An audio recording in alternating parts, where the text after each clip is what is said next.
Melissa Lee, this story really rips my heart out. You know, we did a conversion of a truck about 9 months ago. I personally think everything in life should be about risk-reward. And the risk-reward of natural gas is a fuel, whether it's a transition fuel or not, is just a no-brainer.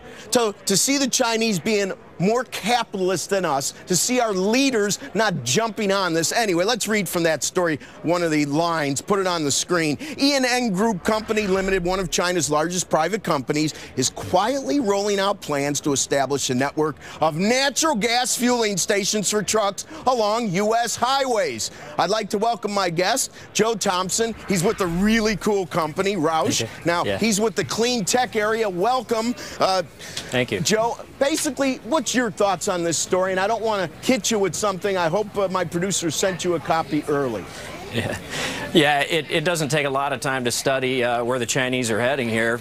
The business case just makes perfect sense. American domestic fuel is the way to go. And we, at one point, were the world's largest car market, and we continue to drive a lot of gallons. Why wouldn't we invest in our own fuels the way the Chinese are planning to? Yeah, it's crazy. Now, specifically to what you're working on, now you're more into the autogas, which is a propane. You know, I like natural gas. Propane's a little drier, but when it comes to trucks, maybe differences. Tell us how good those work, that product works in trucks, but even more importantly, how the infrastructure and all the cottage-related businesses that will be needed can contribute to the economy and jobs. Yeah, at ROUSH CleanTech, we took a hard look at this several years ago, and we saw both propane and natural gas as a domestic fuel were both more than capable of being that bridge fuel into the future so that we could declare our energy independence, sending you know, over $800 billion overseas every year. And we're seeing a lot of velocity in the space at ROUSH CleanTech. We make light and medium duty trucks and vans that are Ford-based products, and we're seeing a lot of our fleets in North America, like DHL, Dish Network, Bluebird school buses.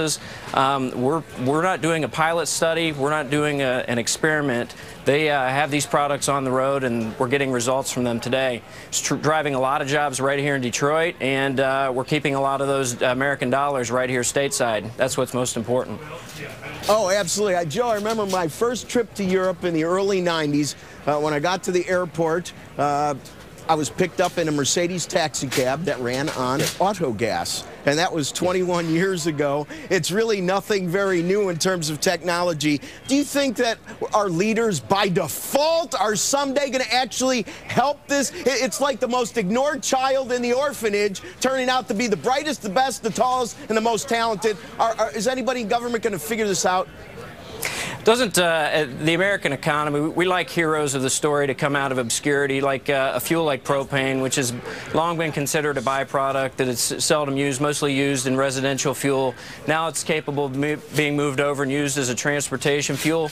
And the reasons you were picked up in a vehicle in Europe that ran on autogas is it's not uncommon in Europe to pull up to the fuel station and be paying $8, $7, $8, the equivalent of a liter for gasoline. The Europeans are way ahead of us on this because their hand was forced a long time ago.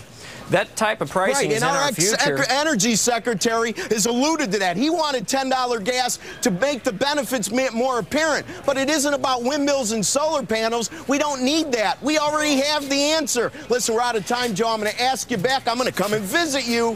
Thanks for being our guest. Thank you.